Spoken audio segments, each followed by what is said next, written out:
Hello guys, नमस्ते, प्रणाम, राधे राधे, जय श्रीमन नारायण। तो आज है एकादशी, वैशाख मास कृष्ण पक्ष की एकादशी है। इस एकादशी का नाम है बरुथनी एकादशी। मैं तो व्रत हूँ। आप लोगों में से कौन कौन व्रत है ज़रूर कमेंट में बताइएगा। कमेंट में जय श्री राधे ज़रूर लिख के जाइएगा। प्रेम से बोलो राधे कृष्ण भगवान की जय, विष्णु भगवान की जय। आप लोगों को मैं एकादशी व्रत कथा सुनाऊंगी। आप लोगों से रिक्वेस्ट है कि कथा पूरा ज़रूर सुनिएगा। इसको सिंपल वीडियो ना समझिएगा कि वीडियो स्किप मत करिएगा। प्लीज़ कथा सुनने से बहुत अच्छा होता है, तो कथा को सुननी चाहिए। प्रेम से बोलो राधे। मैं कथा को प्रारंभ करती हूँ।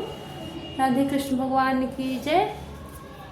धर्मराज युधिष्ठिर बोले कि हे भगवान, वैशाख मास के कृष्ण पक्ष की एकादशी का क्या नाम है, उसकी क्या विधि है तथा उसके करने से क्या फल मिलता है।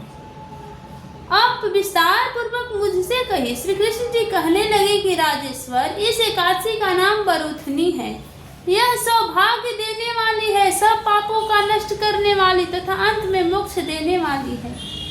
इस व्रत को यदि अभागिन स्त्री करे तो उसको सौभाग्य मिलता है। इस बरुथनी एकादशी के प्रभाव से राजा मानधाता स्वर्ग को गया था। बरुथनी एकादशी का फल 10,000 वर्ष तक तप करने के बराबर होता है। कुरुक्षेत्र में सूर्य ग्रहण के समय तक भार स्वर्ण दान करने से जो फल प्राप्त होता है, वही फल बरुथनी एकादशी के व्रत करने से मिलता है। बरुथनी एकादशी के व्रत करने से मनुष्य इस लोक में सुख भोगकर परलोक में स्वर्ग को प्राप्त होता है। शास्त्रों में कहा गया है कि हाथी का दान, घोड़े के दान से, तिलों के दान से, स्वर्ण का दान तथा स्वर्ण के दान से अन्न का दान श्रेष्ठ होता है। अन्न दान के बराबर कोई दान नहीं, इसलिए अन्न का दान जरूर करना चाहिए। अन्न दान से देवता, पितर और मनुष्य तीनों तृप्त हो जाते हैं। शास्त्रों में इसको कन्यादान के बराबर माना जाता है।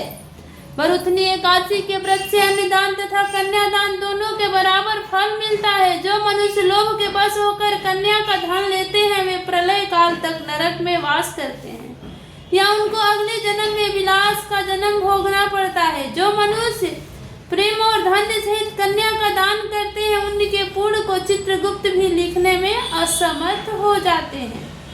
जो मनुष्य इस बरुथनी एकादशी का व्रत करते हैं, उनको कन्यादान का फल मिलता है। बरुथनी एकादशी का व्रत करने वाले को दशमी के दिन निम्नलिखित 10 वस्तुओं को त्याग देना चाहिए। कांसे के बर्तन में भोजन करना, मांस, मसूर की दाल, चना, कोदो, साग, मधु, दूसरे का अन्न, दूसरी बार भोजन करना एवं 10वां है स्त्री प्रसंग। व्रत वाले दिन जुआ नहीं खेलना चाहिए, शयन भी नहीं करना चाहिए। उस दिन पान खाना, दातुन करना, दूसरे की निंदा करना तथा चुगली करना एवं पापी मनुष्य के साथ बातचीत करना सब त्याग देना चाहिए।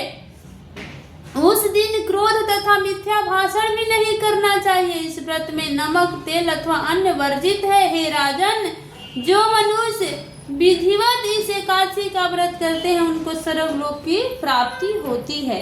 अतः मनुष्य को पापों से डरना चाहिए। इस व्रत के महात्म को पढ़ने तथा सुनने से 1000 गोदान का फल मिलता है। इसका फल गंगा स्नान के फल से भी अधिक होता है। प्रेम से बोलो राधे कृष्ण भगवान